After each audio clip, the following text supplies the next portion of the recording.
వచ్చింది. So BJP గురించి ఏం చెప్పదలుచుకున్నారు? జూబ్లీ హిల్స్ గురించి, అలాగే బీహార్ గురించి కూడా. ముందుగా ఏయోటి ప్రేక్షకులు అలాగే ప్యానెల్ ఉన్నటువంటి సభ్యులందరికీ నమస్కారం. ఏదేమైనా భారతీయ జనతా పార్టీ బీహార్లో ఘన విజయం అయినందుకు భారతీయ జనతా పార్టీ తరఫున అక్కడ ఎవరైతే అభ్యర్థులు వాళ్ళందరికీ శుభాకాంక్షలు తెలియజేస్తూ, అలాగే కాంగ్రెస్ అభ్యర్థి అయినటువంటి నవీన్ కుమార్ యాదవ్ కూడా జూబ్లీ హిల్స్ వారికి కూడా శుభాకాంక్షలు తెలియజేస్తూ, వాస్తవమైనటువంటి విషయాలంతా కొంత విరుద్ధంగానే ఉంటాయి. అంటే ఏదేమైనా కానీ జరిగినటువంటి పూర్తి పరిణామాలు చూస్తూ ఉంటాయి. ఎక్కడైనా ఉప ఎన్నికలు అనేటువంటి ధోరణి వేరు, సాధారణమైనటువంటి ఎన్నికల అంశం వేరు. ఉప ఎన్నికలు అనే వరకు పూర్తిగా ప్రభుత్వమే కానీ ప్రభుత్వానుకూలమైనటువంటి అంశాలని కూడా ఇక్కడ పనిచేస్తాయి. అంటే గతంలో లంకల దీపక్ రెడ్డి గారికి ఇప్పుడు వచ్చినటువంటి ఓట్ల వ్యత్యాసము లేదా డిపాజిట్ రాలేనటువంటి అంశం చాలా కూడా మాట్లాడితే అది చాలా మనం డీప్గా కొంత ఆలోచన చేయగలిగితే, అధికార పార్టీ ఉన్నటువంటిది కాంగ్రెస్, సిట్టింగ్ స్థానం ఉన్నది బీఆర్ఎస్.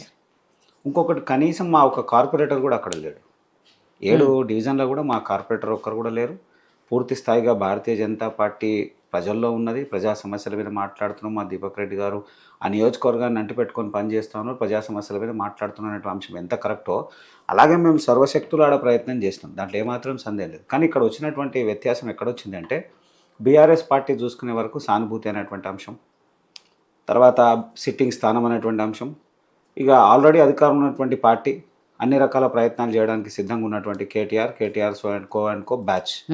అలాగే కాంగ్రెస్ పార్టీకి చూసుకుంటే ఒక ముఖ్యమంత్రి స్థాయి నాయకుడు గల్లీకి వచ్చేసి కూడా దిగిపోయాడు.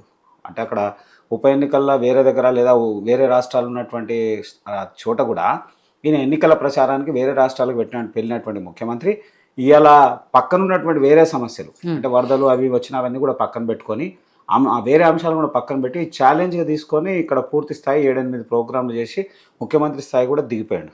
కారణం ఏంటంటే ఇక్కడ 4-5 రకాల కోణంతో అక్కడ కాంగ్రెస్ పార్టీ గెలవడం జరిగింది.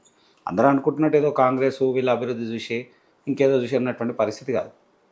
ఆ కుటుంబానికి 40 సంవత్సరాల నుంచి కూడా ఆ కుటుంబం అక్కడ ప్రాతినిధ్యం ఉండడం, 40 సంవత్సరాల నుంచి అనేక కార్యక్రమాలే అనుకుని మంచి చెడ్డ ఇట్లా నిలబడి ఉండడం, తర్వాత అభ్యర్థి ఎంఐఎంలో నిలబడి సుమారు 40,000 ఓట్లు తీసుకొని 2 సార్లు ఒకసారి ఇండిపెండెంట్గా నిలబడి ఏ పార్టీ టికెట్ ఇవ్వకపోయినా సుమారు 20,000 ఓట్లు రాబట్టుకునేటువంటి ప్రయత్నం చేసి రాబట్టుకున్నాడు. దాని తర్వాత మరొకసారి వచ్చినప్పుడు కాంగ్రెస్ పార్టీతో అంటుపెట్టుకున్నాడు. ఇవన్నీ కలిసి వచ్చి దానికి తోడు బీసీ అనేటువంటి ఒక అంశం, ఇవన్నీ కలిసి వచ్చిన అంశంతోనే గెలవడం జరిగింది. అంత ఈజీగా కాదు. దీని వెనక అనేకమైనటువంటి కారణాల వల్ల గెలిచారు. సరే ఏదేమైనా ఉండని అక్కడ ఇచ్చినటువంటి హామీలు, ప్రజలకు ఇచ్చినటువంటి హామీలు, ఈ హామీలు రాష్ట్ర వ్యాప్తంగా ఉన్నటువంటి అనేక అంశాలు, చిట్ట చివరికి దేశంలో జరుగుతున్న అనేక విషయాలను కూడా ప్రస్తావించి ఓట్లు రాబట్టుకునేటువంటి ప్రయత్నం చేశారు. ఇక్కడ కేటీఆర్, అక్కడ రేవంత్ రెడ్డి నువ్వెంత అని పరోక్షంగా ఒకరినొకరు అసలు అసందర్భమైనటువంటి మాటలు, ఒక ముఖ్యమంత్రి మాట్లాడిన మాటలు ఆయన మాట్లాడిండు, ఒక మాజీ మంత్రి అయినటువంటి కేటీఆర్ కూడా ఆయన మాట్లాడినటువంటి మాటలు మాట్లాడి, దానికి తోడు ఇక్కడ కీలకంగా పనిచేసిన వ్యవస్థ ఎక్కడ అంటే డబ్బు. మా అభ్యర్థి అయినటువంటి దీపక్ రెడ్డి గారు, లంకల్ దీపక్ రెడ్డి గారు క్లియర్గా చెప్పారు, మేము ప్రజాస్వామ్యబద్ధంగా చేసినాం, ఎక్కడ కూడా ఎన్నికల నియమావళిని పాటించడం, మేము ఎవరికి డబ్బు కానీ మద్యం కానీ ఎక్కడ కూడా మేము ఇచ్చేయలేదు, నిజాయితీగా నిలబడ్డము, ప్రజలు మమ్మల్ని ఆదరించారు, ఇచ్చిన వాళ్ళందరూ కూడా ధన్యవాదాలని సానుకూలంగా చెప్పినటువంటి తత్వం భారతీయ జనతా పార్టీ. ఎట్టి పరిస్థితుల ఆ ఉన్నటువంటి పరిస్థితులను చేసుకుంటా నడుస్తున్నటువంటి పరిస్థితి. ఇక్కడ మొత్తం ఓవరాల్గా మీరు చూడండి, ఎన్నికలు ఇప్పుడు ఉన్నటువంటి పరిస్థితులన్నీ చూస్తే అక్కడ వారు ఒక యుద్ధ వాతావరణమే తీసుకొని వచ్చారు. కానీ జరిగినటువంటి ప్రభుత్వం కూడా ఎక్కడ కూడా జరిగిన సంక్షేమాలు మాట్లాడలేదు, చేసినటువంటి సంక్షేమాలు చెప్పలేదు. ఏమన్నా కానీ నువ్వెంత నేనెంత అనేటువంటి వాతావరణం మాట్లాడింది.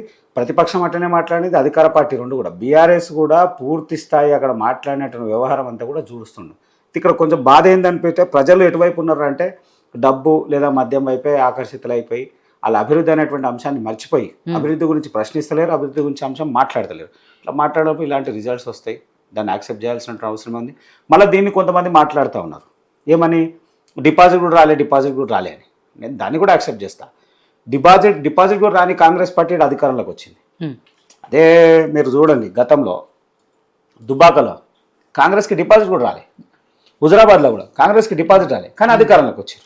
అది ఈ రోజుది ఈ ఉప ఎన్నికలకి సాధారణమైన ఎన్నికలను ఎక్కడ కూడా ఇచ్చేయాల్సిన అవసరం లేదు. అలాగే పార్లమెంట్ ఎన్నికల్లో కూడా అసెంబ్లీకి పార్లమెంట్కి డిఫరెన్స్ చూసేటప్పుడు ఆ రోజు ఉన్నటువంటి పరిస్థితుల్లో కాంగ్రెస్కి డిపాజిట్ కూడా రాలే, మేము 8 స్థానాలు గెలిచినాం. అంటే ఈ ఒక ఎన్నికల్ని కంపేర్ చేసి చూడాల్సినటువంటి అవసరం లేదు. ఈ ఎన్నికల్లో వారి వ్యక్తిగత యొక్క ఇన్ఫ్లుయెన్స్ అనుకుందాము, పార్టీ అనుకుందాము, ఎంఐఎం సపోర్ట్ అనుకో, అన్నీ కలిసి వచ్చి గెలిచిన అంశమే తప్ప వీళ్ళ అభివృద్ధిని చూసో లేదా కాంగ్రెస్ పార్టీ గెలిచిందనే విషయం ఏం లేదు. ఈ విషయం ఇక్కడ అలా దేశవ్యాప్తంగా వస్తే మీరు అనేక విషయాలు చూడండి. అయితే చాలామంది ఏమన్నా ఎన్డీఏ అనండి. ఎన్డీఏలో కూడా ఇప్పుడు మేము గెలిచినటువంటి బీహార్లో మేము పోటీ చేసి 101 స్థానాలు, బీజేపీ 101 స్థానాలు చేస్తే 84 స్థానాల్లో మేము గెలిచినాం. అది కూడా చాలా కీలకం. 80 అదే కాంగ్రెస్ వీడు ఎట్లున్నటువంటి మహాగఠబంధన్లో కాంగ్రెస్ వాళ్ళు 4 నుంచి 6 కన్నా ఎక్కువ గెలవలేని పరిస్థితి ఉన్నది. కానీ భారతీయ జనతా పార్టీ అట్లా కాదు. మేము 101 స్థానాల్లో చేస్తే 84 స్థానాల్లో గెలిచినాం. అంటే భారతీయ జనతా పార్టీ యొక్క అభివృద్ధి దేశవ్యాప్తంగా ఉన్నటువంటి అనేక రాష్ట్రాల్లో పనిచేస్తూ ఉంది. మొదటి నుంచి చెప్తా ఉన్నాము, కాంగ్రెస్ విముక్త భారత్, ఖచ్చితంగా భారతదేశంలో కాంగ్రెస్ విముక్తం కావాలి. ఇవాళ అన్ని రాష్ట్రాలు, 1-2 రాష్ట్రాలు తప్ప ఇంకెక్కడ కూడా కాంగ్రెస్ ఆనవాళ్ళు కూడా కనబడేటువంటి పరిస్థితి లేదు. రాను ఈ ప్రాంతాల్లో కూడా, ఈ రాష్ట్రంలో కూడా పూర్తి స్థాయి జరుగుతుంది. రేపు జరగబోయేటువంటి సార్వత్రిక ఎన్నికల్లో మేము పూర్తిగా సంసిద్ధమై ఉన్నాము. సరైనటువంటి టైంలో సరైనటువంటి విధానంగా మళ్ళీ గెలిచి చూపించేటువంటి ప్రయత్నం చేస్తాం. తెలంగాణ రాష్ట్రంలో కూడా కాషాయం జెండా రెపరెపలాడుతుంది. డబుల్ ఇంజన్ సర్కార్తో అభివృద్ధి చేసి చూపిస్తాం. మళ్ళీ మేము మాట్లాడితే మేము ఉన్నప్పుడు డబ్బులు ఇయ్యరా, ఎందుకు ఏమి ఇస్తాం, ఇవ్వమని ఎక్కడ మాట్లాడడం, ఎక్కడ ప్రస్తావించం. కానీ పరస్పరంగా ఒక రాష్ట్రంలో కేంద్రంకి రాష్ట్రంకి ఉన్నటువంటి పరస్పర సంబంధాలు బలంగా ఉన్నప్పుడు అభివృద్ధి జరగడానికి అవకాశాలు ఎక్కువ ఉంటాయి. అంతే తప్ప ఎక్కడ కూడా ఏం లేదు. ఖచ్చితంగా భారతీయ జనతా పార్టీ తెలంగాణ రాష్ట్రంలో ఘన విజయానికి ముందుకు చాలా బలంగా పనిచేస్తున్నాం. ఇప్పుడు వచ్చినటువంటి కొంత ఓటు మాకు ఆ పర్సంటేజ్ 3% ఏమో తగ్గింది. కానీ మేము దాన్ని కూడా అంత ఈజీగా ఏం తీసుకుంటున్నాం. దాని మీద మేము ఎట్లా పూర్ణించాలి, పార్టీ పూర్తి స్థాయిలో విశ్లేషిస్తుంది. సరైన టైంలో ఏమేమి ఎట్లా చేయడానికి సిద్ధంగా ఉన్నాం. రైట్. సో రామ్ గోపాల్ గారు, చాలాసార్లు జూబ్లీ హిల్స్ ఉప ఎన్నిక వచ్చిన దగ్గర నుంచి కూడా మనం చాలాసార్లు డిబేట్లో మాట్లాడాము.